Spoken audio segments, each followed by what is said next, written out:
Recently, a couple nights ago, I was crying really, really badly, just feeling the deepest possible sadness one could ever feel. And I don't know how to put it into words exactly, but I felt lonely, I felt paranoid, I felt like nothing was right in my life.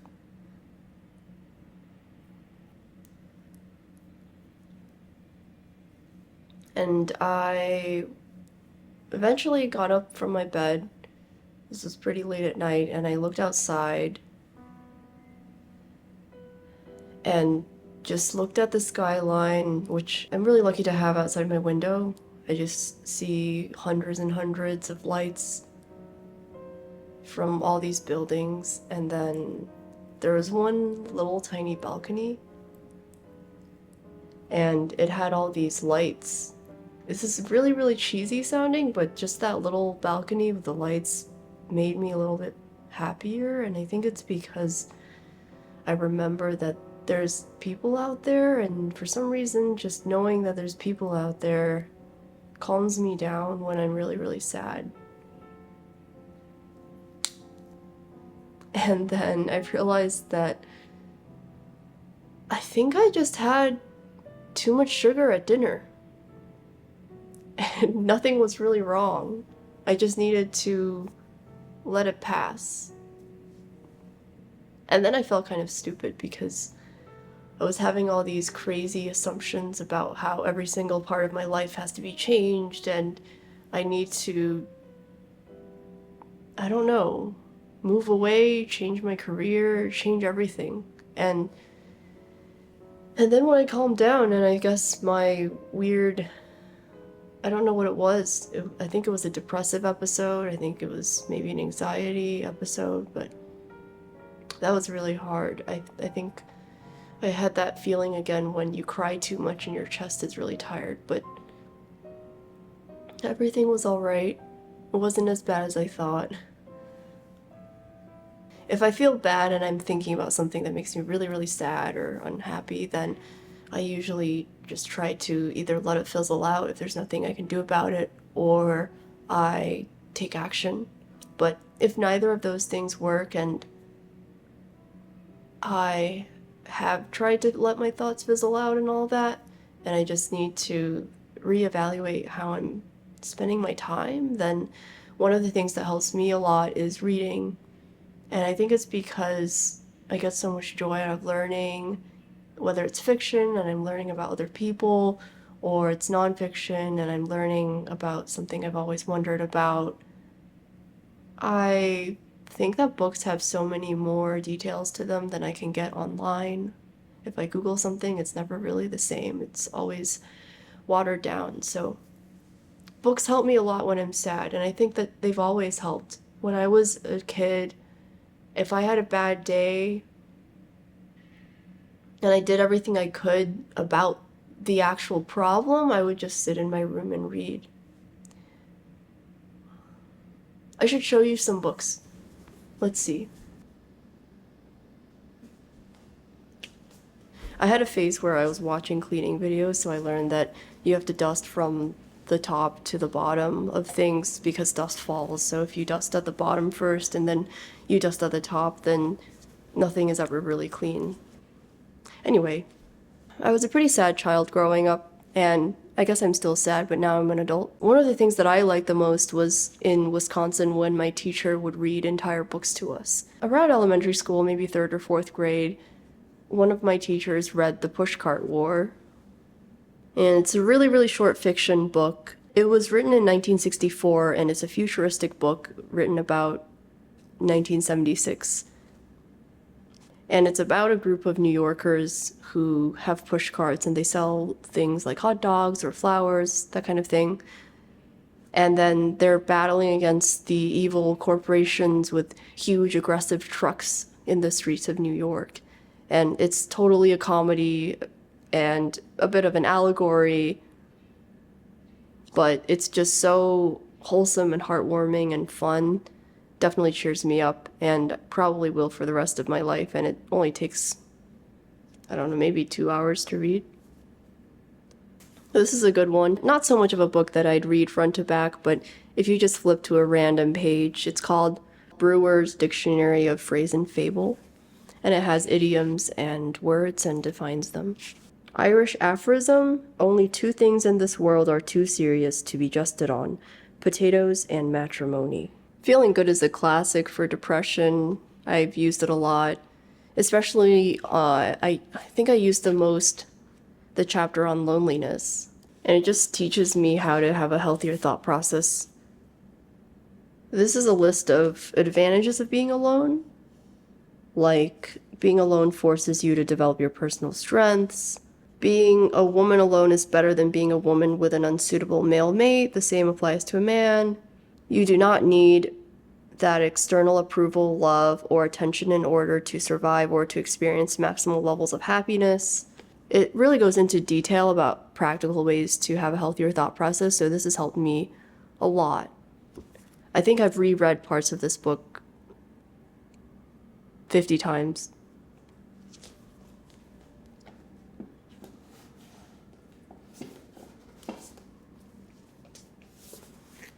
This helps me indirectly. I think I have this conspiracy theory that as an anxious person, that might mean I'm really creative. Silver lining. Because if I'm anxious, then I'm probably being really creative about what could possibly go wrong or what could make me unhappy. And this book helps me journal as a creative person and reminds me how to use my time alone to boost my creativity and all that. So it's really cool. And it also makes me examine my past. It's like therapy and journaling all in one. There are other books written by the same author, but I feel like this is the one I really like the most. There's a book that I bought someone that I don't own personally, but it's really, really good, called A Man and His Watch, and it goes through very straightforward stories about how different people acquire their watches. And I really like the stories where a friend or a close family member passes down a watch, because as material as that is, sometimes those people aren't there forever. The watch is a physical representation of a past memory for people who want that reminder. The main actress of Gilmore Girls wrote this book. And it's basically about how you don't have to have life figured out. And she's been a barista, she's been a Broadway actress, she's been a TV show actress, she's been unsuccessful and successful, and no matter who you are, there's always something about you that someone else will admire and look up to. Back to how my teacher in Wisconsin used to read books to us. I think this might have been the same teacher, not sure. If so, impressive. But when I was in 4th grade, the teacher asked all of us to raise our hands if we wanted to live forever. And everyone raised their hands except me. I was just kind of sitting there skeptical because I thought maybe that's a leading question. And I don't know if I actually want to live forever because I've never thought about it before. Ironically, death is one of my greatest fears of all time. So we got through the book, and pretty much by the end of the book, no one wanted to live forever anymore. But for some reason, this story is just very comforting. It has a lot of really good people in it. I have a lot of more serious books that are very intense, but those probably don't help that much during sadness. I think they may help more with distraction, which I found I probably shouldn't be doing anymore. I distract myself a lot with books and my phone and music and exercise. I distract myself with a lot of good, healthy things, but I'm learning a lot about how to let my emotions fizzle out and just feel them. And I think that's the same with my thoughts too. If I'm stuck on a thought, if it's making me really, really sad or unhappy, but I just let it sit there. Don't do anything about it, but it's just there. I'm just starting to see that thoughts aren't always real. Thoughts aren't always reality. And for me, they're usually way worse than reality by 10,000 times. So, yeah, but books, I think better than people, sometimes books taught me a lot of how to do that. I'll read for a little.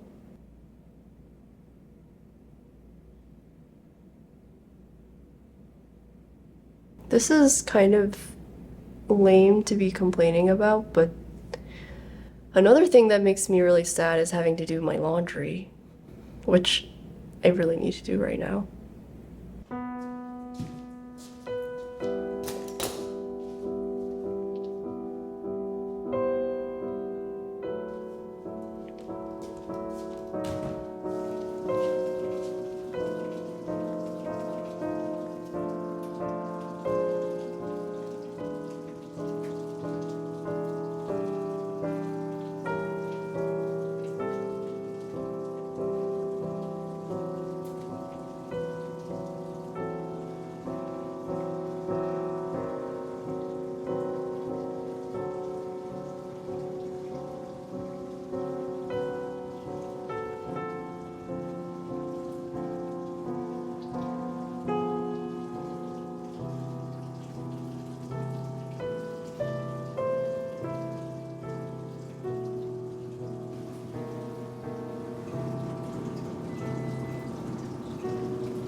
It's never as bad after I get started with laundry.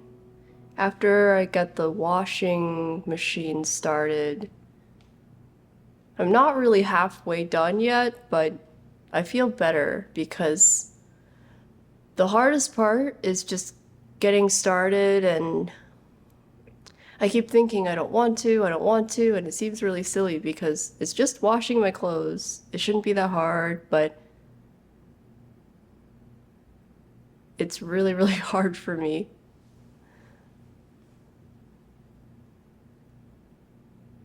It might be because I'm spoiled and I lived in the suburbs most of my life, and you can just walk to another room where you can put your clothes in the machines, and your house makes it really easy. Whereas here, I have to take it to another floor, but it's good to get out of the house, even if it just means going to a different floor. Another thing I do sometimes is I sit without using my phone.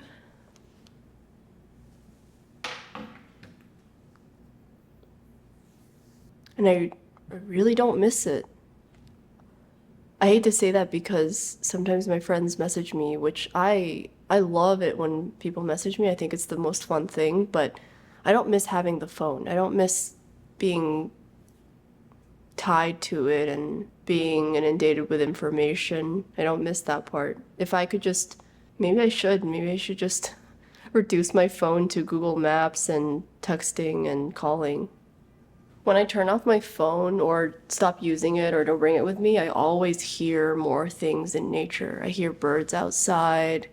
When I'm in the park, I hear the pitter patter of footsteps as runners go by, and I hear the friction between the rubber of a bike tire and the ground, and the horses clip-clopping.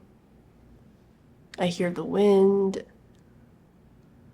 I think I also have really high expectations for happiness. I always thought that being happy meant jumping up and down and laughing and smiling constantly, but those moments are pretty rare, and I feel like happiness is also just being peaceful and content. I changed my clothes. This is really subtle, but changing my clothes helps a lot. If I'm wearing all black or even just an outfit that I don't feel as good in that moment, I think the clothes that I really want to wear change constantly. So if I just change my outfit into something that in my gut I feel like represents what I want to be that day, it's just a change of a shirt or just changing my pants, but something about that just helps a lot with my mood. Also, sitting by the window helps me personally.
I hate this part.